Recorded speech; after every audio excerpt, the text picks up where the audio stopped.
If the camera wasn't watching, we wouldn't believe what the poor virgin Maid did to the drunk billionaire.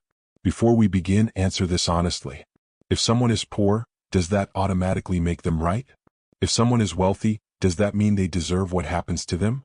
When desperation meets opportunity, where does survival end and betrayal begin? And if you had to choose between your family's future and someone else's trust, would you hesitate? The story you're about to hear forces all of those questions into a single night. This isn't about taking sides. It's about understanding that morality gets complicated when power, poverty, and human weakness collide in the same room. Stay with me, because by the end you'll question everything you assumed at the beginning.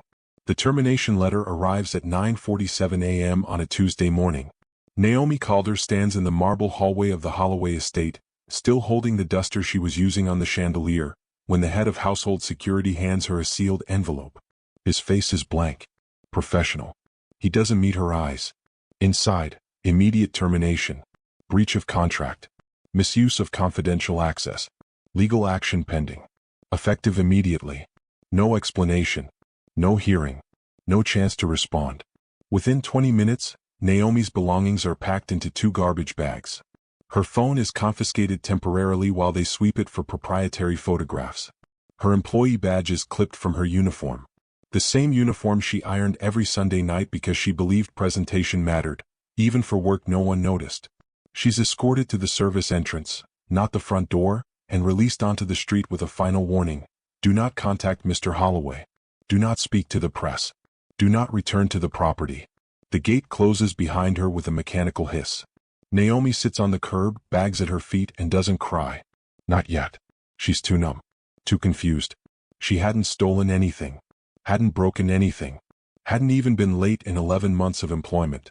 What she doesn't know yet, what the audience doesn't know yet, is that Garrick Holloway has already filed a lawsuit.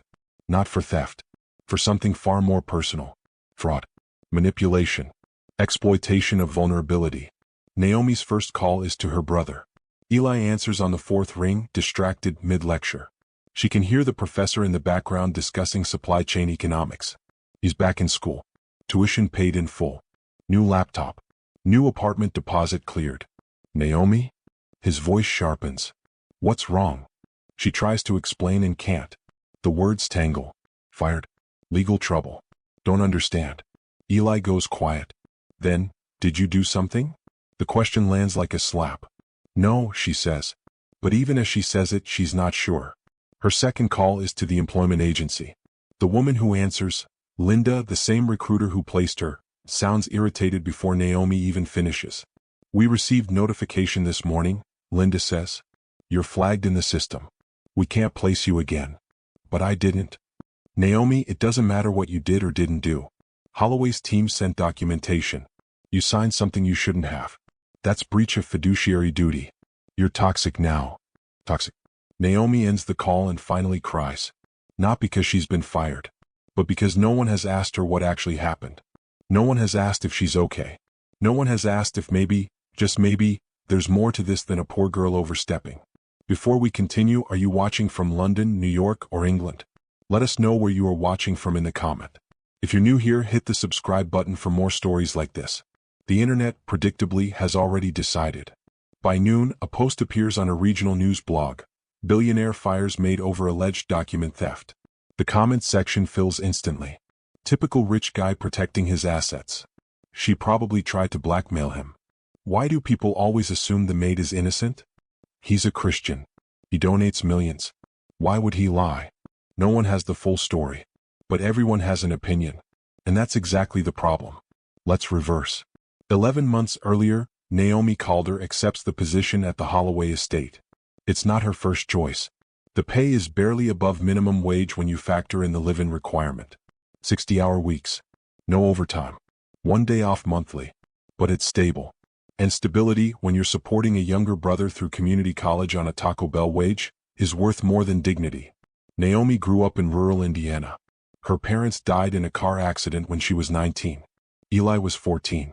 She became his legal guardian, dropped out of nursing school, and worked 3 jobs to keep him housed and fed. When those jobs dried up, she moved west, following an agency that promised domestic placements with high-net-worth families.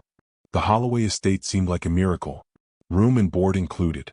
steady paycheck. And Garrick Holloway's reputation preceded him: devout Christian philanthropist, regular speaker at megachurches, donor to women's shelters and youth programs. Naomi thought she'd be safe there, maybe even valued. She wasn't wrong entirely. Garrick treated her kindly. Not warmly, he wasn't that type, but respectfully. He said please and thank you. He asked about her brother once. He let her use the kitchen after hours to meal prep for the week. He also worked her relentlessly. 14-hour days weren't uncommon. Requests came at midnight: fresh linens, specific bottled water imported from Italy, recalibration of the smart home system because the lighting felt off. Naomi never complained. Complaining got you replaced. But there were moments, small, strange moments, when Garrick's faith felt performative. He prayed loudly before meals when guests visited. Alone, he skipped grace entirely. He quoted scripture in meetings but kept his Bible pristine, unopened, decorative. He donated publicly and deducted privately. Naomi noticed. She didn't judge. She needed the job. Then 6 months and Eli called in tears. Community college had miscalculated his financial aid. He owed $4,000 by the end of the month or he'd be withdrawn. No degree. No future. Just debt and a return to the grocery store he'd been trying to escape. Naomi had $900 saved. She begged the agency for overtime. They refused. She asked Garrick directly, humbly, carefully, if there was additional work she could take on. He smiled. I admire your work ethic, Naomi, but we're fully staffed. He didn't ask why she needed the money. Didn't offer help. Didn't even pause to consider it. That's when something shifted. Not into hatred. Into clarity. Naomi realized that to Garrick she was infrastructure. Functional. Replaceable. Appreciated the way you appreciate a dependable appliance. She kept working. Kept praying. Kept hoping something would change. And then came the party. The event is a private celebration. Garrick's hedge fund has closed a deal worth several $100 million. The guest list includes board members, a senator, 2 pastors, and a handful of investors Garrick wants to impress. Naomi works the event as part of the service staff. She refills glasses, clears plates, stays invisible. By 11 p.m., most guests have left. Garrick remains in the study with a bottle of wine he's been nursing for 2 hours. He's drunk. Not sloppy. Garrick doesn't do sloppy, but loose. Unguarded. His words slur slightly. His smile lingers too long. Naomi enters to clear the glassware. Garrick waves her over. Sit, he says. Not a command. An invitation. She hesitates. Sits. Do you ever think about destiny, Naomi? She doesn't know how to answer. I do, he continues. I think God places people in our lives to test us. To see if we'll be faithful stewards. He's rambling. Philosophical. The wine has made him sentimental. Naomi notices the desk. Papers scattered. A folder with pre-signed letterhead. Garrick's fountain pen uncapped. Documents he's been reviewing, trusts, transfers, legal frameworks she doesn't fully understand. He keeps talking. I was poor once, you know. Scholarship kid. I know what it's like to need help and not get it. Naomi's jaw tightens. He's never asked about Eli. Never asked why she needed overtime. Never asked if she was okay. But here, drunk and reflective, he wants credit for empathy he's never actually shown. Something inside Naomi cracks. Not into rage. Into cold, desperate calculation. She sees the document. A dormant property trust. Garrick mentioned it weeks ago to a lawyer on speakerphone. A holding he'd forgotten about, tied up in legal paperwork, worth roughly $200,000 if liquidated. Pocket change to him. Life-changing to her. Naomi makes a choice. She slides a blank transfer agreement toward him. It's printed on his own letterhead. Looks official. Looks routine. Sir, she says softly, you always say you want to help people who've been overlooked. Garrick squints at the paper. Smiles. He's drunk enough to feel generous. Sober enough to sign his name. He does. Naomi witnesses it. Dates it. Locks it into the estate's internal filing system as a completed transaction. Legally binding. Immediate effect. She hates herself even as she does it. Her hands shake. Tears blur her vision. But she doesn't stop. Because Eli's future is on the line. Because she's been faithful and gotten nothing. Because Garrick will never miss this money, but she'll never survive without it. The cameras record everything. Every hesitation. Every tear. Every moment where Naomi almost stops, and doesn't. Garrick wakes the next morning with a headache and a vague sense of unease. He doesn't remember signing anything. Doesn't remember Naomi being in the study. Doesn't remember much past 10 p.m. His assistant alerts him at noon. A property trust has been transferred out of his portfolio. Irregular. Immediate. Legally executed. Garrick pulls the documents. Sees his signature. Sees Naomi's name. His first reaction isn't anger. It's confusion. Then betrayal. Then rage. He calls his legal team. They review the footage. They see everything. Naomi's tears. Her trembling hands. Garrick's slurred encouragement. The moment he signs. The lawyers are blunt. This will be hard to overturn. You were intoxicated, but you were coherent. She didn't forge anything. You signed willingly. Garrick doesn't accept this. She manipulated me, he insists.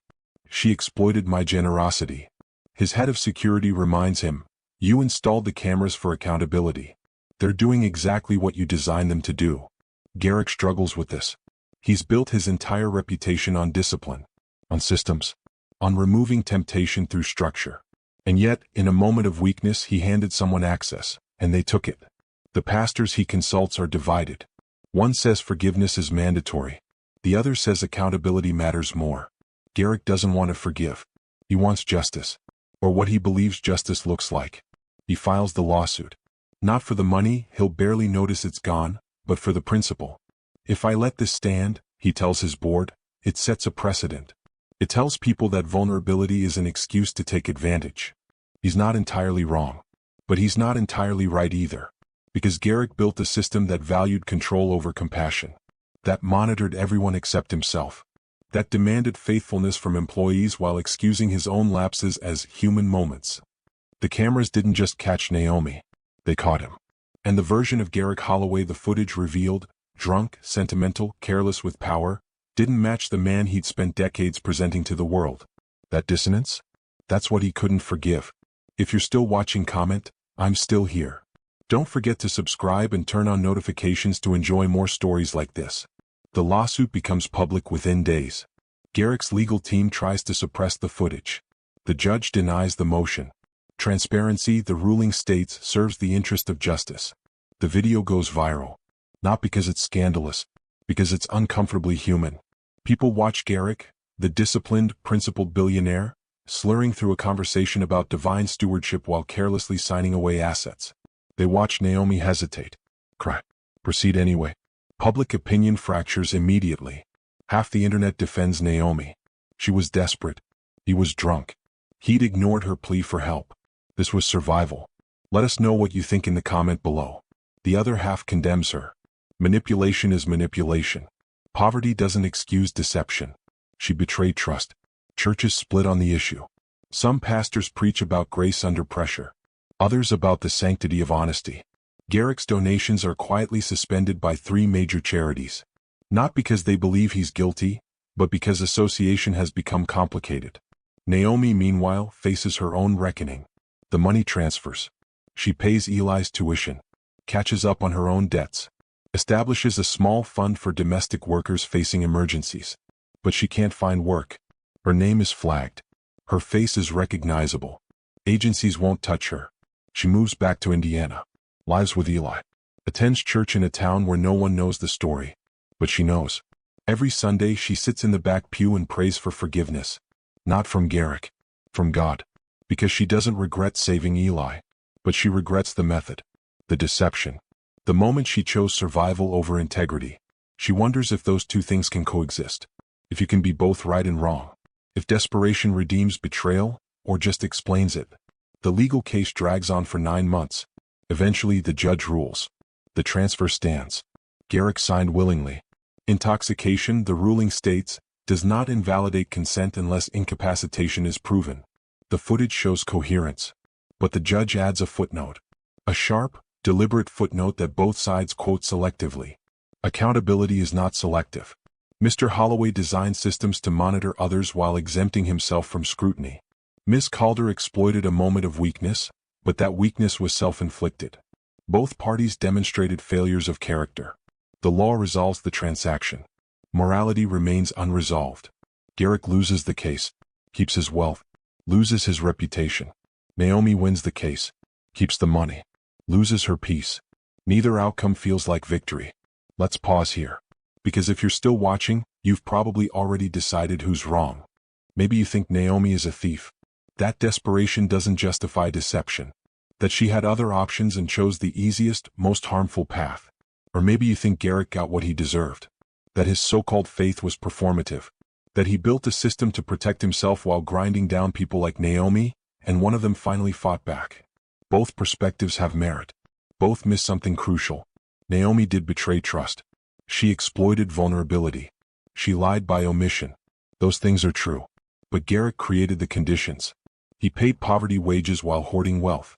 He preached accountability while exempting himself.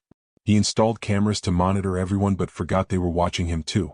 This isn't a story where one person is the villain and the other is the victim. It's a story where two people, shaped by completely different realities, collided in a moment that exposed the worst in both of them. Poverty doesn't make you noble. It makes you desperate. And desperation makes people do things they'll spend years trying to justify. Wealth doesn't make you evil. It makes you insulated. And insulation makes people forget that their actions have weight, that their carelessness can crush someone without them even noticing. So here's the real question. If you were Naomi, broke and watching your brother's future collapse, would you have done differently? Let us know in the comment. 3 years later, Garrick Holloway still runs his hedge fund. Still attends church.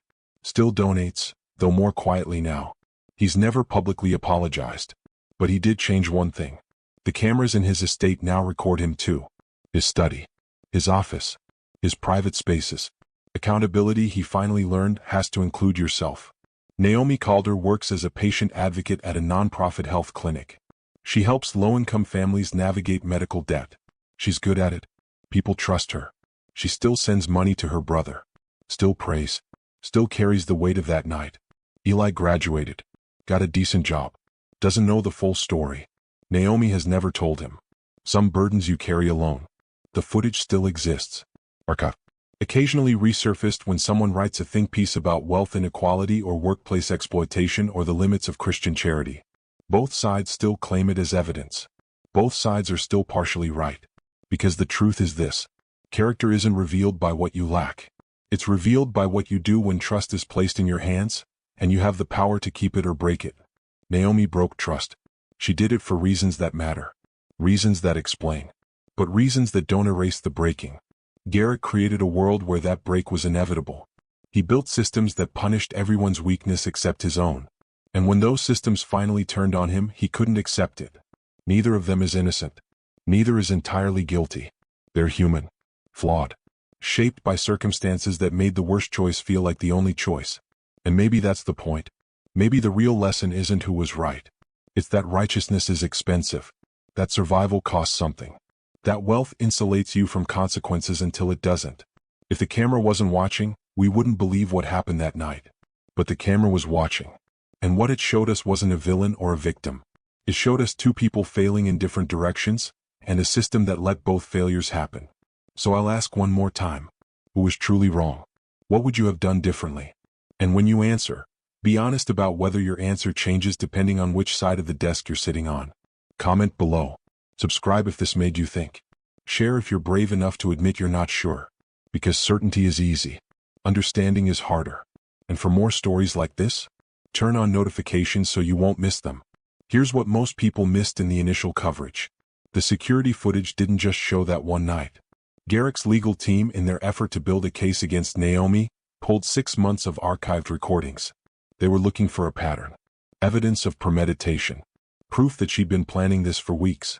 What they found instead was something neither side wanted to discuss publicly. 4 months before the incident, the cameras caught Naomi in the estate chapel, a small room Garrick had built for private prayer but rarely used himself. She's on her knees, hands clasped, whispering.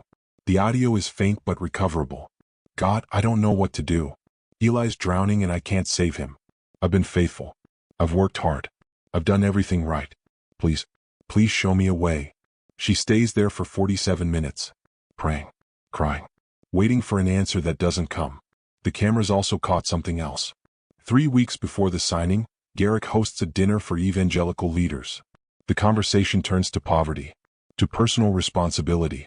To the idea that financial struggle is often a result of poor choices. Garrick agrees enthusiastically. I believe in helping people, he says, swirling wine in a crystal glass worth more than Naomi's monthly salary. But I also believe in accountability.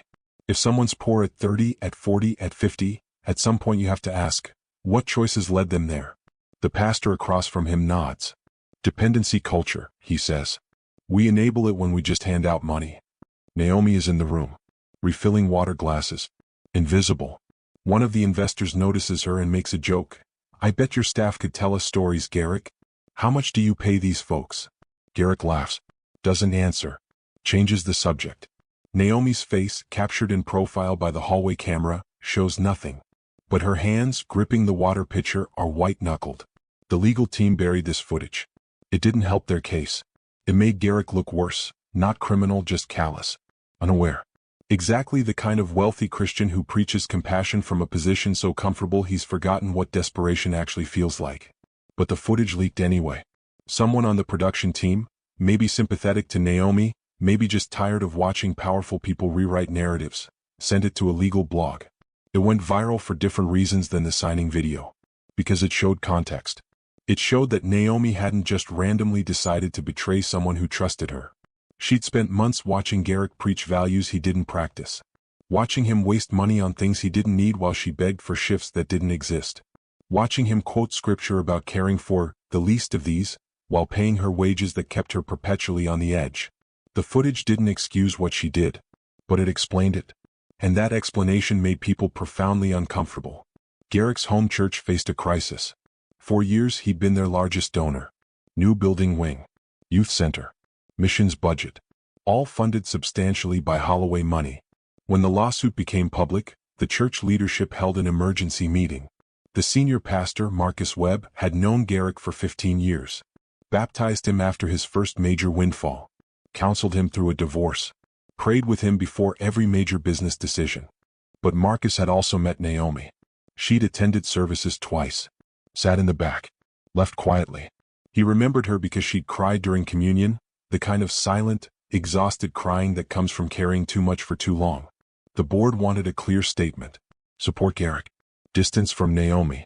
Protect the church's reputation and financial stability. Marcus refused. Instead, he preached a sermon 3 weeks after the lawsuit went public. The title, When Both Sides Are Wrong. He didn't mention names. Didn't need to. We love simple stories, he told the congregation. A villain we can hate. A victim we can defend. But life rarely works that way. Sometimes the person who was wronged is also the person who did wrong. Sometimes the person who sinned is also the person who was sinned against. He talked about systems that create desperation. About wealth that insulates people from the consequences of their indifference. About how easy it is to quote scripture about justice when you've never actually needed it yourself.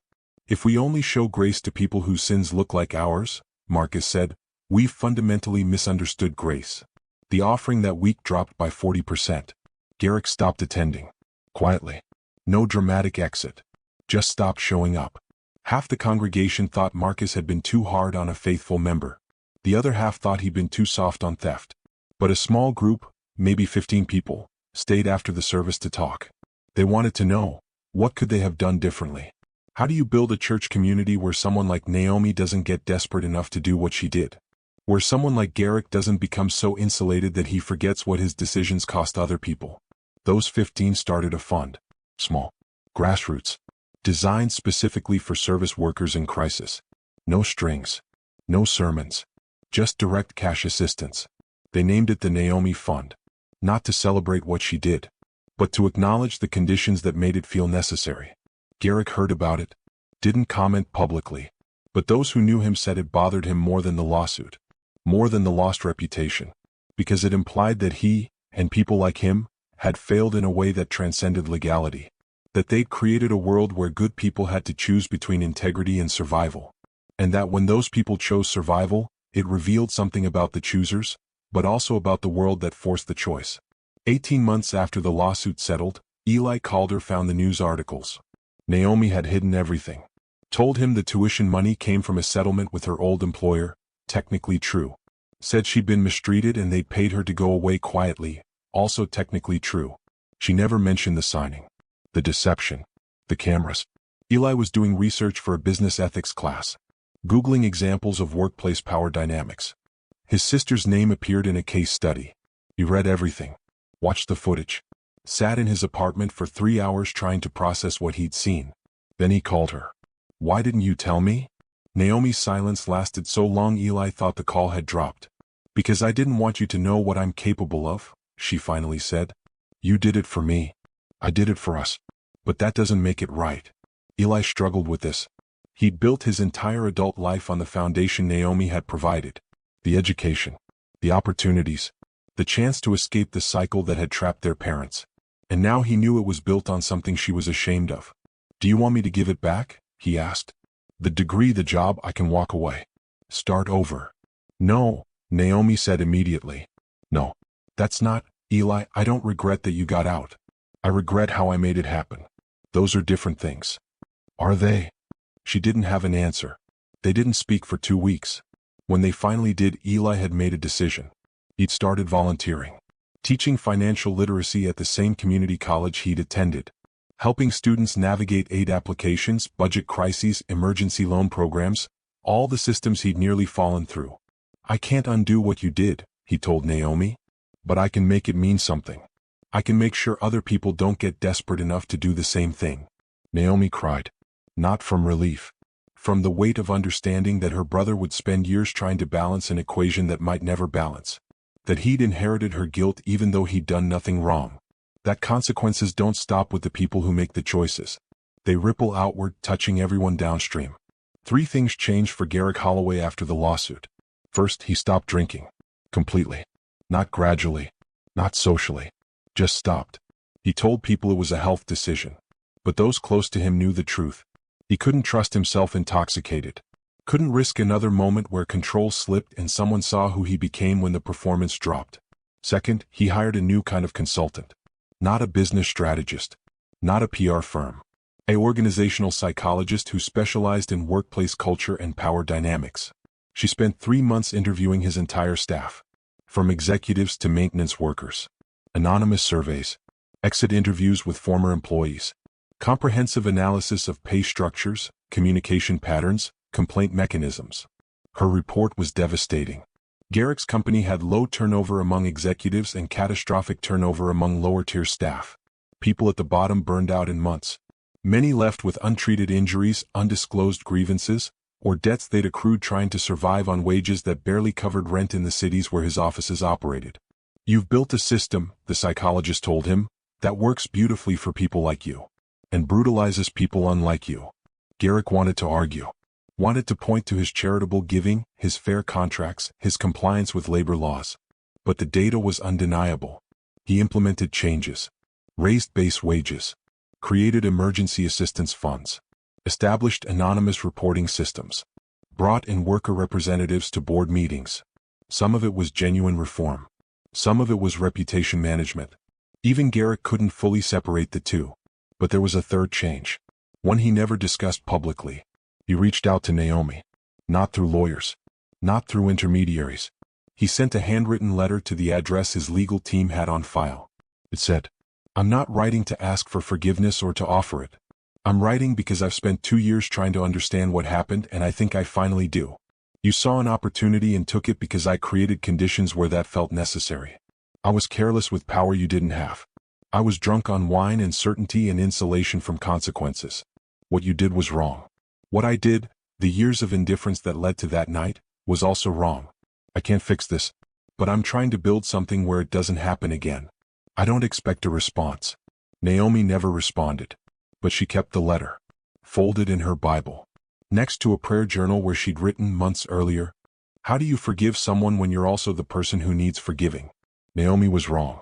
She manipulated someone's vulnerability. She lied by omission. She betrayed trust that had been placed in her, however carelessly. But Garrick was also wrong. He built a world where people like Naomi had to choose between integrity and survival. Where faith was performed publicly but practiced selectively. Where accountability applied to everyone except the person wealthy enough to install the cameras. Both truths exist simultaneously. Neither cancels the other out. And that's what makes this story need your opinion. Because we want to believe that desperation justifies desperate acts. Or that it doesn't. We want a clean rule. A clear line. But the line kept moving depending on whose perspective you occupied. From Naomi's perspective, she was taking a fraction of wealth from someone who'd never miss it to save her brother from a poverty trap neither of them had created. Survival. Justice even. From Garrick's perspective, she was exploiting a moment of weakness to steal something that wasn't hers, no matter how much he had. Betrayal. Theft even if legal. Both perspectives contain truth. Both contain self-serving blind spots. And the cameras, those cameras Garrick installed to keep everyone else accountable, ended up being the only truly neutral witnesses. They showed Naomi's tears and her determination, her hesitation and her follow-through. They showed Garrick's carelessness and his certainty, his generosity in theory and his indifference in practice. They showed two people shaped by radically different circumstances, colliding in a moment that revealed the fractures in both their moral frameworks. The question isn't who was right. The question is, what do we build so that people don't have to make choices like this? How do we create systems where desperation doesn't feel like the only rational response to indifference? How do we practice accountability that applies equally to the powerful and the powerless? How do we live out the values we claim to hold when those values cost us something? Because that's the real test. Not what we believe when it's easy, but what we do when belief and self-interest collide. Garrick learned that. Eventually. Painfully. Naomi learned that. Immediately. At a cost she'll carry forever. And you, watching this, judging this, certain you know who's wrong, you might learn it too if you're ever in a room where the cameras are watching and the choice is yours. Comment below. Who was truly wrong? What would you have done differently? And be honest about whether your answer changes depending on which chair you're sitting in. Subscribe for more stories that don't have easy answers. Because the truth is rarely comfortable. But it's always worth pursuing. Thanks for watching.